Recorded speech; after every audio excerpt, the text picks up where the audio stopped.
Hello, welcome back to Chris's Moto Life. It's been a while. Now that song's going to be going through my head all the time. Today's episode, we're going to do it with apologies to Charles Dickens. We're going to do one called A Tale of Two Ducatis. Before we get started, I'd like to say it's kind of cool that Bianca Bustamante from the Philippines just got signed to McLaren for their driver development team. We may have the first female F1 driver before long, which would be kind of cool. Good step forward for women. Speaking of a step forward for women, this is the first episode I've ever had filmed by a woman. My friend Jess is filming this. Never let it be said that Chris's Moto Life does not have the finger on the pulse of America. We're right there. We're groundbreaking today. All right, now on to the Ducatis. Let's take a look. I've got two Ducatis here. I've got this is mine. It's a 1994 Ducati 900 SP, which is missing a fairing. We'll see the fairing on the other side because this is the one that my buddy hit me in while we were riding out in Lancaster. I'm not thrilled. We've also got a 1995 900 SS CR version, which I don't know why they ever made this version. I could be wrong. Maybe in 95 they didn't have the Monster, but this would almost be like a Monster 900. But what they did is when they made these, they did some different things. Like on a real SP, you can see the brakes here have this triangulated cutout. And why don't you move the camera in a little closer and we can just see the... Thanks, Jess. And we have these triangular cutouts. And these are cast iron rotors. And you can feel them shake. My original ones had radial play in them, so this is my second set that I'm on, and they were $600. That was not fun to spend that money. If you look at the other ones, it's the same 320 millimeter. There's no rattle. I want to say these are stainless, but I could be wrong. And the carrier is different. So whenever you look at one, if somebody tells you it's an SP, always look for that cutout. Other things on the SP that you'll notice. This is a regular front fender. It's done in fiberglass. The front fender on the SP is done in carbon fiber. I mean, I think the carbon fiber that they used on the SP saved all of 2 pounds, but I think it was Ducati's way of saying you're getting something for your money.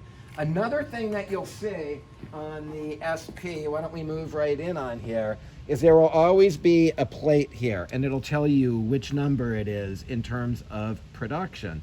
Also, you'll see adjustable front forks for rebounding compression. They were a lot better than the plain Jane Showa forks. And yes, this is my horrible way of putting a clock onto my motorcycle. You'll also notice that the clutch cover is carbon fiber. The rear hugger is carbon fiber. The brake on an SP is underslung, and I think they did this just so that they can get a lot of the weight down low so that it wouldn't be so top heavy. And they have an aluminum swing arm. You don't have an aluminum swing arm on any of the other versions. Now on this version, it's a 95, and you'll see that he did some interesting things. He took SP front forks and put them on here. He also put on, I'm not so sure if the clutch and brake masters are stock on this. They're Brembos, and everything is a Brembo, but I don't know if this is upgraded. And I think that these levers are upgraded for reach. If you have little girly hands, you could actually adjust this, and his clutch is really hard. Next, you'll see that he doesn't have any of the carbon fiber things on this. This looks like it may be an aftermarket clutch master cylinder. So, and this is a Corbin seat, which is a leather seat. Very nice. I've got two of these lying around. And let's come around to the other side and we'll take a look at what he's done to his. As you can see, the brake is up top on this one. It's not an underslung brake. Welcome to fall in Pennsylvania. You'll notice he put an aftermarket cover on it, clutch cover. These are dry clutches. You can hear them. He put a belly pan on this to make it look more What he wanted to do is he wanted to build what he calls a hooligan bike that anybody can just take out and beat the living daylights out of and just have a really good time. So as you could see, these motorcycles are kind of mix and match at this point. I know I'm on my second. Here, we'll get a look at mine with the actual fairing on it. We'll move that. So my other side fairing is currently out at the shop. We had to order new decals from Spain. They came in and the guy clear coated over them and they bubbled. So now we had to get a second set from Europe and it's just taking forever. I was not able to ride my motorcycle for so long. I'm bummed out. As soon as it comes back, we will be ready to rock. And also, I'll be putting on the factory cans on these instead of the F1. All right, so we kind of are showing that you could do a lot with these. They're really a lot of fun. People really enjoy them. Getting to the BMW, my E39. Lost this one for like 2 months during the summer because we couldn't figure out what was wrong with it. What it was is the pin on the ECU that sent the signal to the OBD2 connector where I would be able to read codes had actually corroded away. So there was no way for me to read the codes to see what was going on with the engine. It turned out that it needed a new ECU and a new crank position sensor, which I had done in my Porsche, and I would have known to do that, but it's a pain. But bottom line, it's back in action, and all I have to do is put a new valve cover on, which I just paid $80 for, and I may have to put new front calipers and rotors, but you know what, if I put $2,000 or $3,000 into it, it's a lot cheaper, and where else am I going to find a 5 Series with a 5-speed manual? While this one was laid up, we have the 911 over here, and all I could tell you is that thing jumped right into service, and I used that for 2 or 3 months, and it was really fun to have a daily driver 911 air-cooled, and it was kind of cool. I'm telling you, people love it, and they're actually really nice to you when you're driving a 911. You can go into any rich neighborhood or anything, nobody bothers with you. Now, we've got a new car in the family. Jess just bought a new BMW, so why don't I take the camera and we'll let her tell you about it. Jess, why don't you show us the interior? Hey. We'll come around.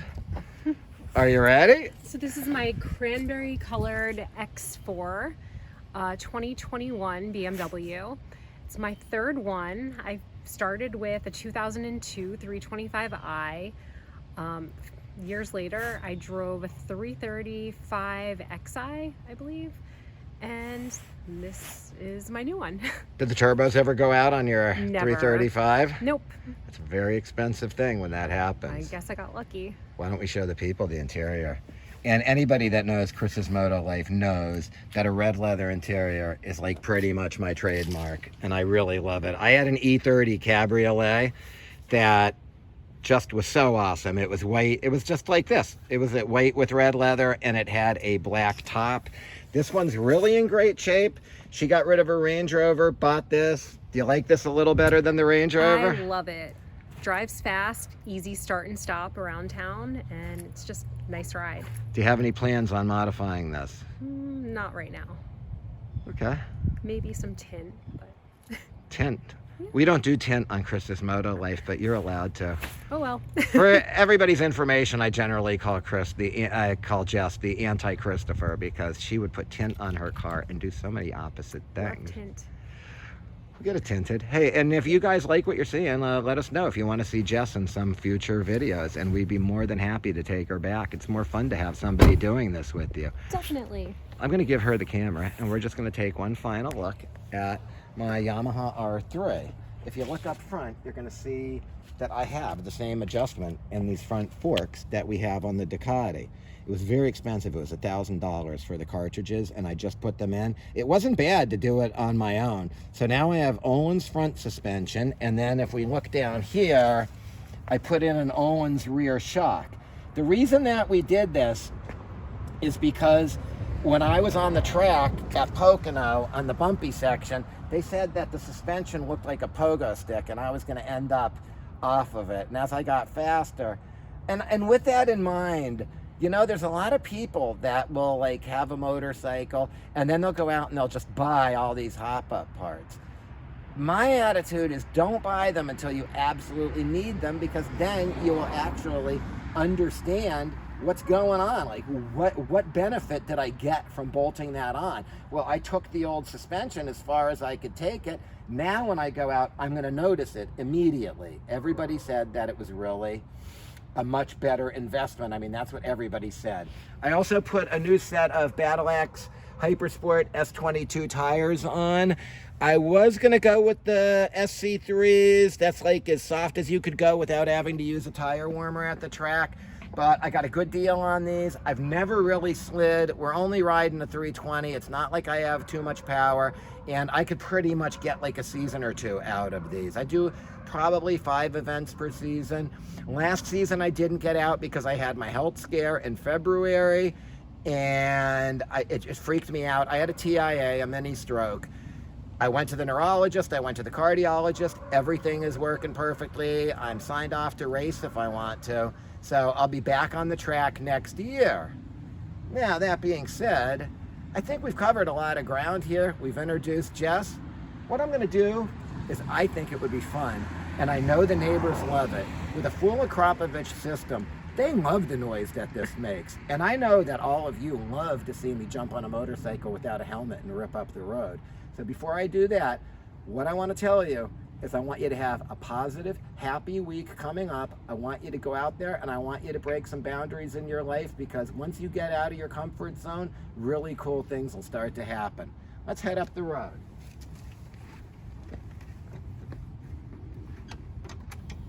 Until next time.